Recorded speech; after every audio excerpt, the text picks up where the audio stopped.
Previously, we covered AWS VPC connectivity, wherein we discussed both private and hybrid connectivity. In both scenarios, Transit Gateway plays an important role in routing traffic in AWS. So in this video, we will zoom in and cover what components can be attached to Transit Gateway to maximize its usage. By the end of this video, you will be able to understand when to attach the following components to Transit Gateway: VPC, VPN, Direct Connect Gateway, and peering attachments. But that's not all. I'll also cover a new type of attachment which connects SD-WAN to Transit Gateway. So stay tuned till the end of this video.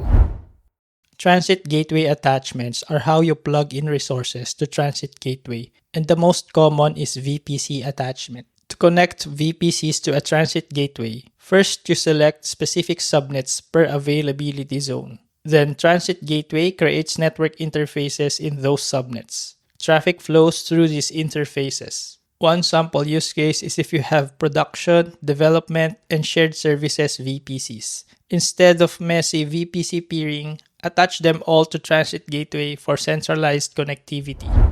But what if you have multiple on-premise networks that needs to connect to multiple VPCs and you want to centralize the routing in AWS? This is where VPN attachments come in. VPN attachments connect your on-premise networks to Transit Gateway using IPsec VPN tunnels. For VPN attachments, you create a site-to-site VPN attached directly to Transit Gateway towards your on-premise customer gateway.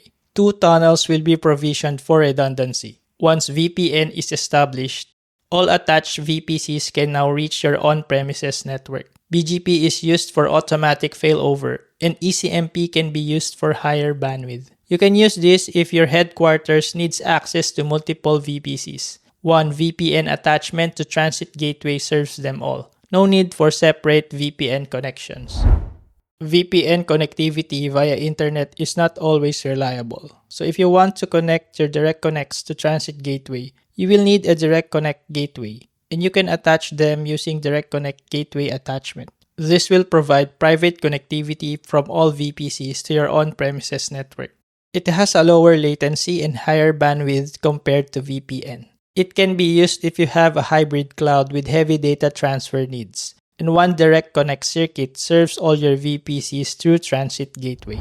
The next type of attachment is used if you want to connect to other Transit Gateways. These are called peering attachments. There are two types of peering attachments. One is intra-region to connect Transit Gateways in the same region, and inter-region to connect across different AWS regions. A sample use case is if you have an infrastructure in US and Europe and each region has a Transit Gateway. Peering attachment lets VPCs in US communicate with VPCs in Europe. This way, the traffic stays on AWS backbone and automatically encrypted for inter-region. We covered different connectivity setups with Transit Gateway, but this new type is what provides integration with SD-WAN.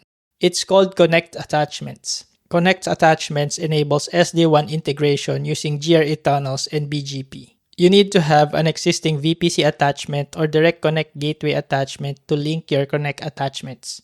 After that, it will create GRE tunnels from Transit Gateway to third-party SD-WAN appliance. BGP is the recommended routing for automatic failover. This can be used if you are using third-party SD-WANs like Cisco or VMware. You can leverage BGP peering between your branches and VPCs for optimized connectivity. It provides higher throughput compared to traditional VPNs. Let's do a quick recap of Transit Gateway attachments. VPC connects your VPCs. VPN connects on-premises via IPsec VPN. Direct Connect Gateway is private high-bandwidth connection. Peering is for connecting Transit Gateways together. And Connect is for SD-WAN integration via GRE tunnels. Choose based on what you're connecting and your bandwidth, latency, and cost requirements. Remember, attachments are the physical connections, but routing determines traffic flow. And that's it for Transit Gateway attachments. Like and subscribe for more networking videos. See you next time.